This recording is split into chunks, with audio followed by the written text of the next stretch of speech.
Welcome to the channel and to the lecture series on basic electrical engineering once again. तो आज हम पढ़ने वाले हैं बेसिकली ट्रांसफार्मर के बेसिक्स। तो चलिए स्क्रीन पे चलते हैं। प्रीवियस लेक्चर में हमने पढ़ा था बेसिकली मैग्नेटिक सर्किट क्या होता है, डिफरेंसेस बिटवीन इलेक्ट्रिक सर्किट और मैग्नेटिक सर्किट। ठीक है, अब आज हम पढ़ेंगे कि ट्रांसफार्मर क्या चीज़ है। देखिए ट्रांसफार्मर, जैसा कि आपको इस शब्द जो है अगर हम इसको ब्रेक करते हैं, ट्रांसफार्मर ये शब्द जो आया है ये कहाँ से आया हुआ है? ट्रांसफॉर्म से शब्द आया है, ट्रांसफॉर्म। ठीक, और ट्रांसफॉर्म का मतलब होता है अंग्रेजी में किसी भी चीज़ को चेंज करना। समझ में आ गया क्या होता है? चेंज करना।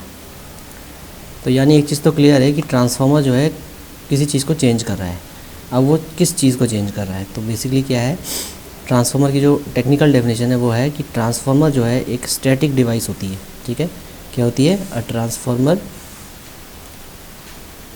Is a static device, is a static device used to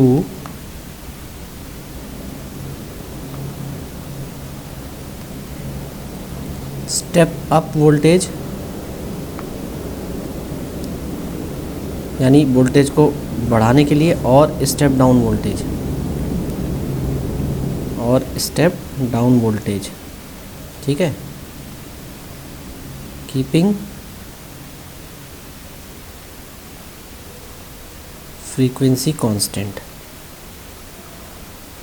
जब ये वोल्टेज को स्टेप अप और स्टेप डाउन करेगा तो फ्रीक्वेंसी कांस्टेंट होगी सप्लाई की। ठीक है, स्टैटिक डिवाइस हमने बोला है, स्टैटिक का मतलब है इसमें कोई भी रोटेटिंग पार्ट नहीं है, does not have any rotating part. ठीक, एनी रोटेटिंग पार्ट, यानी ट्रांसफार्मर एक स्टैटिक डिवाइस है जो कि वोल्टेज को स्टेप अप और स्टेप डाउन करेगी, keeping frequency constant with corresponding change in current. यानी जब ये वोल्टेज को घटाएगा और बढ़ाएगा तो चेंज करस्पॉन्डिंग कितना होगा? करस्पॉन्डिंग चेंज किस में आएगा? करंट में भी आएगा। ठीक है, ये इसकी टेक्निकल डेफिनेशन है। अब देखिए वोल्टेज को घटाना और बढ़ाने के लिए आपको क्या करना पड़ेगा? सिंपल सी चीज़ है, मैंने आपको बताया था कि अगर आपके पास ये ट्रांसफार्मर है, इसमें आपने क्या किया है, बेसिकली दो इलेक्ट्रिक सर्किटों का इस्तेमाल किया है। ठीक है, दो इलेक्ट्रिक सर्किट का आपने इस्तेमाल किया, यानी आपने सिंपली क्या किया है, दो कॉइल्स को, एक आपकी ये वाइंडिंग है और एक आपकी ये वाइंडिंग है। तो लेट अस सपोज मैं इस तरीके का ट्रांसफार्मर बना रहा हूँ। तो यहाँ पे आपको दिख रहा है कि ये जो है ये कहलाती है प्राइमरी वाइंडिंग। ठीक, ये क्या कहलाती है? Primary winding. और ये वाली कहलाती है सेकेंडरी साइड में सेकेंडरी वाइंडिंग। ठीक है, अब ये डिपेंड करता है प्राइमरी वाइंडिंग सेकेंडरी वाइंडिंग किस पे डिपेंड करेगा कि सोर्स कहाँ पे कनेक्टेड है। अगर मैंने यहाँ पे सोर्स कनेक्ट किया हुआ है तो ये प्राइमरी वाइंडिंग हो जाएगी, ये सेकेंडरी वाइंडिंग हो जाएगी, यानी जो मेरा लोड है वो यहाँ पे कनेक्ट हो जाएगा। ठीक है, तो इस तरीके से अगर मैं यहाँ पर कहूँ कि इस वाइंडिंग के नंबर ऑफ़ टर्न्स कितने हैं? N1, और इस वाइंडिंग के नंबर ऑफ़ टर्न्स कितने हैं? N2। तो इस पर्टिकुलर डायग्राम में आपको दिखाई दे रहा है कि जो N2 नंबर ऑफ़ टर्न्स हैं वो N1 से कम है।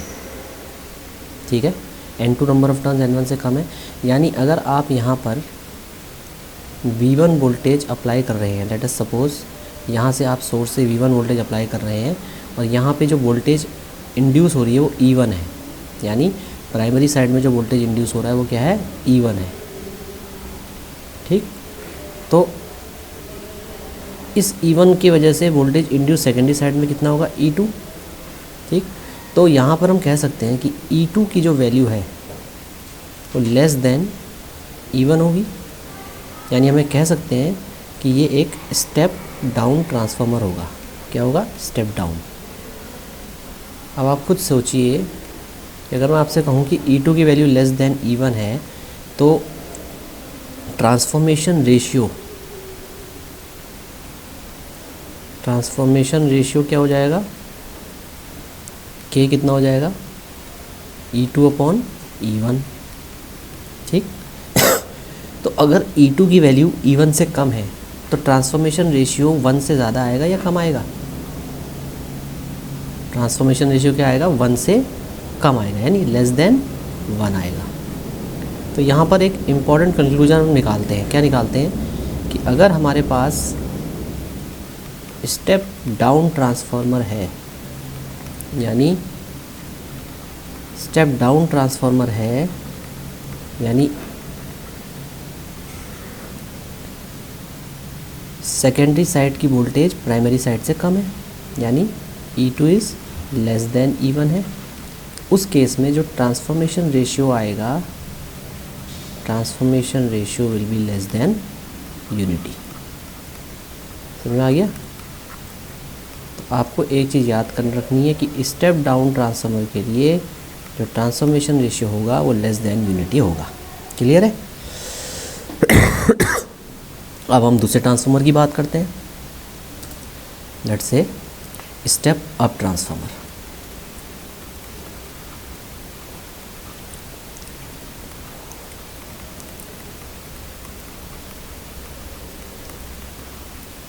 ठीक है, स्टेप अप का मतलब क्या है, ये वोल्टेज को बढ़ा रहा है, यानी वोल्टेज को बढ़ाने के लिए हमें क्या करना पड़ेगा, सेकेंडरी वाइंडिंग में नंबर ऑफ टर्न्स को बढ़ाना पड़ेगा, इजंट इट? तो हम फिर से इसी डायग्राम को बनाते हैं। लेट अस सपोज ये हमारे पास ट्रांसफार्मर का कोर है,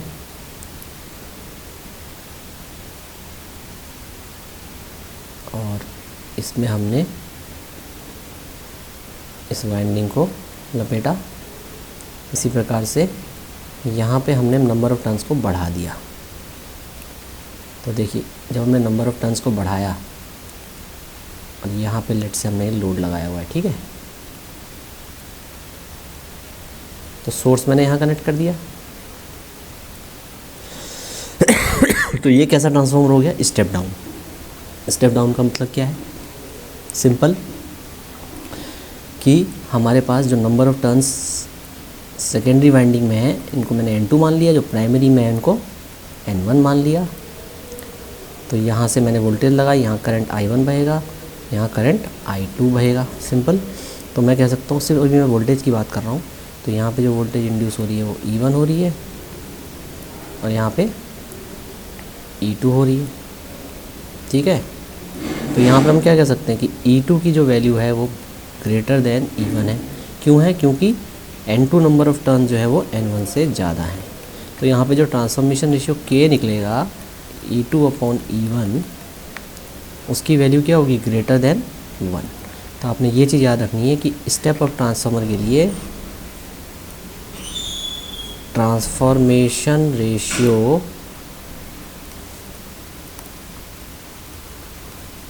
K is greater than unity.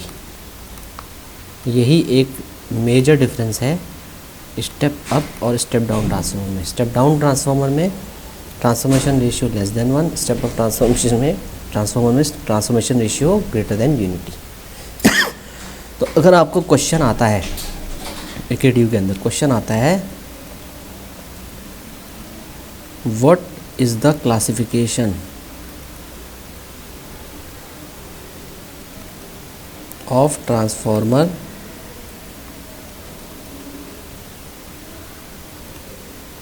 based on operating voltage, तो आपने सिर्फ क्या दे देना है, स्टेप अप और स्टेप डाउन। ये ऑपरेटिंग वोल्टेज के हिसाब से है। क्लियर है? स्टेप अप और स्टेप डाउन, यानी एक ऐसा ट्रांसफार्मर जो कि जिसमें कि सेकेंडरी साइड की वोल्टेज प्राइमरी से कम होगी वो स्टेप डाउन होगा, जिसमें सेकेंडरी की वोल्टेज प्राइमरी से ज़्यादा होगी वो स्टेप अप होगा। ठीक, दूसरा क्लासिफिकेशन भी होता है ट्रांसफार्मर का, जिसको हम कहते हैं बेस्ड ऑन कंस्ट्रक्शन। यानी अगर हम कंस्ट्रक्शन के हिसाब से देखें, classification based on construction, construction के हिसाब से। देखिए इस फिगर में आपको दिखाई दे रहा है 2 टाइप के ट्रांसफार्मर्स होते हैं, कोर टाइप और शेल टाइप,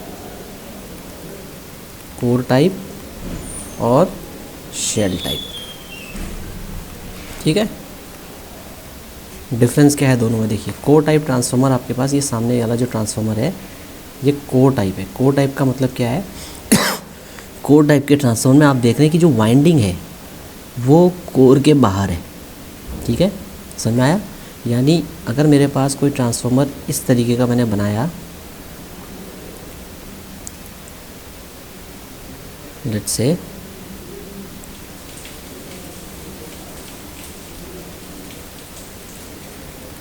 इस तरीके का ट्रांसफार्मर मैंने बनाया है कोई, ठीक है, तो ये ट्रांसफार्मर जो है कोर टाइप है। कोर टाइप क्यों है? क्योंकि इसमें लेट्स से यहाँ पे वाइंडिंग है, ठीक है, ये वाइंडिंग है और यहाँ पे वाइंडिंग है। क्लियर है? तो अगर मैं यहाँ पे खड़ा होता हूँ, ठीक है, सपोज मैं यहाँ पे खड़ा हूँ तो मुझे वाइंडिंग दिखाई देगी, कोर नहीं दिखाई देगा। तो हम ये कह सकते हैं कोर टाइप ट्रांसफार्मर में winding surrounds the core, winding surrounds the core. इसमें शेल टाइप में जस्ट उल्टा है। देखिए अगर आप यहाँ पे खड़े हैं, आप इसकी तरफ देख रहे हैं तो आपको कोर दिखाई देगा, वाइंडिंग नहीं दिखाई देगी। यानी आप कह सकते हैं कोर सराउंड्स द वाइंडिंग। तो सेल टाइप में क्या होता है, एक तरीके का सिंपल इस तरीके का कंस्ट्रक्शन होगा, यानी जो भी वाइंडिंग होगी वो सेंट्रल लिम्ब में होगी, बीच वाले में। देखिए इस तरीके का होगा, ठीक। तो वाइंडिंग आपकी यहाँ पे लो वोल्टेज वाइंडिंग, सबसे पहले आप सेंट्रल लिम्ब में क्या करेंगे, इंसुलेशन अप्लाई करेंगे, फिर लो वोल्टेज वाइंडिंग और फिर हाई वोल्टेज वाइंडिंग। तो वाइंडिंग जो है सेंट्रल लिम्ब में लपेटी हुई है आपने, ये आपका सेंट्रल लिम्ब है। और इस सेंट्रल लिम्ब का जो एरिया ऑफ क्रॉस सेक्शन है वो आउटर लिम्ब से ज़्यादा है, ठीक। तो हम ये कह सकते हैं कि इस वाले ट्रांसफार्मर में कोर सराउंड्स द वाइंडिंग। अब हम देखें लेमिनेशन का शेप कैसा होगा। देखिए अगर हम इसको ऐसे करके काटते हैं तो हमें ये मिलता है कि हमने एक एल शेप्ड लेमिनेशन को दूसरे इन्वर्टेड एल शेप्ड लेमिनेशन के साथ जोड़ दिया है स्पॉट वेल्डिंग द्वारा, ठीक। तो हम ये कह सकते हैं कि कोर टाइप ट्रांसफार्मर में हम सिंपली ये कह सकते हैं कि कोर टाइप ट्रांसफार्मर में जो हमारी लेमिनेशन होती है, जो हमारी लेमिनेशन होती है वो किस शेप में होती है, एल शेप की होती है। समझ में आया? एल शेप की दिखाई दे रही है जो लेमिनेशन है। देखिए आप यहाँ से देखिए, इसको आप ऐसे अगर काटते इमेजिन करिए तो आपको 2 एल आपस में जॉइंट मिलेंगे। तो आप कह सकते हैं lamination is L shape, L shaped lamination है। और इसमें क्या है, लेमिनेशन इज़ ई शेप्ड।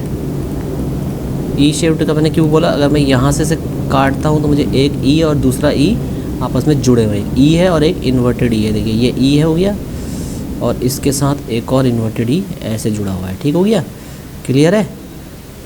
तो ये आपको याद रहेगा कोर टाइप और सेल टाइप में। तीसरा डिफरेंस इसमें है, ये यूज़ होता है लो वोल्टेज हाई करंट के लिए, कोर टाइप, ठीक है, और ये यूज़ होता है हाई वोल्टेज लो करंट के लिए। तो ये डिफरेंसेस आपको याद रखने हैं दोनों ट्रांसफार्मर्स के बीच में। यानी अगर आप देखें इस लेक्चर की समरी में तो क्लासिफिकेशन ऑफ ट्रांसफार्मर जो है ऑपरेटिंग वोल्टेज के हिसाब से स्टेप अप और स्टेप डाउन है, और कंस्ट्रक्शन के हिसाब से कोर टाइप और शेल टाइप है, ठीक।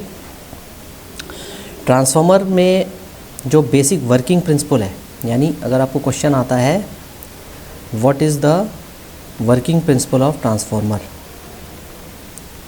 तो सिंपल आप कहेंगे, शॉर्ट आंसर में आता है वर्किंग प्रिंसिपल बताइए 2 नंबर में। तो आपको सिर्फ इतना ही लिखना है इसके अंदर, म्यूचुअल इंडक्शन। ठीक, म्यूचुअल इंडक्शन। क्योंकि म्यूचुअल इंडक्शन क्यों हो रहा है, देखिए दोनों वाइंडिंग्स के बीच में, मैं दोबारा से बता रहा हूँ, अगर प्राइमरी वाइंडिंग है और सेकेंडरी वाइंडिंग है आपके पास, तो प्राइमरी और सेकेंडरी वाइंडिंग के बीच में कोई भी इलेक्ट्रिकल कनेक्शन नहीं है। देखिए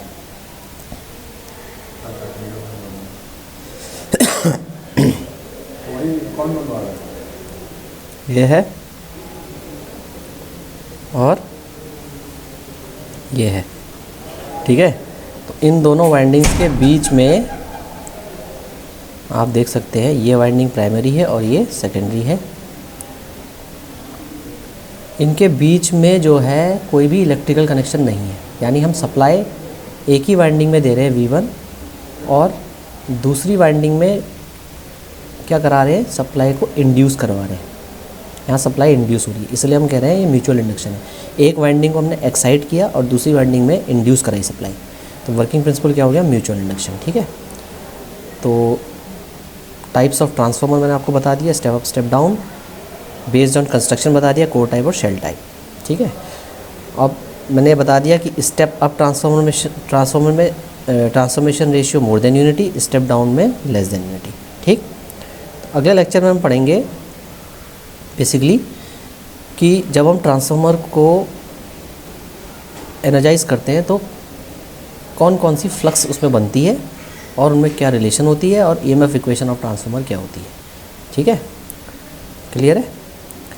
तो तब तक के लिए happy learning and enjoy the channel. जय देवभूमि, जय उत्तराखंड।